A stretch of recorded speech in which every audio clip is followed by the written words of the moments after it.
Saudi அரேபியாவின் Riyadh அருகே உள்ள அல் துமாமா விமான நிலையத்திலிருந்து புறப்பட்ட இலகு ரக விமானத்தின் விமானி கடந்த செவ்வாய்க்கிழமை காலை விபத்தில் உயிரிழந்து உள்ளார். துமாமா விமான நிலையத்தில் இருந்து புறப்பட்ட டெக்னாம் லைட் ஸ்போர்ட் விமானம் விபத்துக்கு உள்ளானதாக தகவல் கிடைத்துள்ளதாக சவுதி ஏவியேஷன் இன்வெஸ்டிகேஷன் பீரோ வெளியிட்டுள்ள அறிக்கையில் தற்பொழுது தெரிவித்து உள்ளார்கள். அதாவது துமாமா விமான நிலையத்திலிருந்து காலை 6:30 மணி அளவில் விமானம் புறப்பட்டு உள்ளது. அதன் சவுதி பயிற்சி விமானத்தில் இருந்ததாக முதற்கட்ட தகவல் தெரிவிக்கின்றன. புறப்பட்ட 5 நிமிடங்களுக்கு பிறகு விமானியால் ஒரு துயர அழைப்பு அனுப்பப்பட்டது. பின்னர் இணைப்பும் துண்டிக்கப்பட்டு உள்ளது.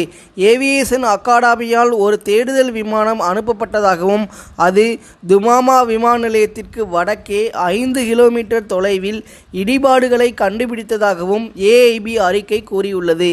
விபத்து நடந்த இடத்திற்கு சென்ற சம்பந்தப்பட்ட பாதுகாப்பு அதிகாரிகள் விமானி இறந்துவிட்டதை கண்டறிந்ததாக பணியகம் கூறியுள்ளது. விபத்துக்கான சூழ்நிலைகள் மற்றும் காரணங்களை ஆய்வு செய்ய AIB ஒரு பணிக்குழுவை அமைத்து உள்ளது. ரியாத்தின் கிங் காலித் சர்வதேச விமான நிலையத்திற்கு வடக்கே 29 கிலோமீட்டர் தொலைவில் அமைந்துள்ள துமாமா விமான நிலையம் ராஜ்யத்துடைய மிக நீளமான ஓடுபாதைகளில் ஒன்றாகும். இந்த விமான நிலையம் சவுதி ஏவியேஷன் கிளப்பின் உறுப்பினர்களுக்கான செயல்பாடு நிறைந்த ஒரு பகுதி. குதிரை சவாரி, 4 சக்கர வாகனம் ஓட்டுதல் மற்றும் பொது விமான போக்குவரத்து, விளையாட்டு மற்றும் ஸ்பா நடவடிக்கைகள் வரையிலான அனைத்து நடவடிக்கைகளும் அவர்கள் அங்கு பயிற்சி செய்கிறார்கள்.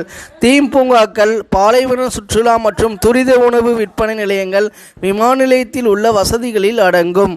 இந்த விமான விபத்து குறித்து AIB தொடர்ந்து ஆய்வு செய்து வருவதாகவும் கூறியுள்ளது. ஃப்ரெண்ட்ஸ், செய்திகளை உடனுக்குடன் தெரிந்து கொள்ள மறக்காமல் நம்ம சேனலை லைக் பண்ணிக்கோங்க, ஷேர் பண்ணிக்கோங்க, சப்ஸ்கிரைப் பண்ணிக்கோங்க. தேங்க்யூ.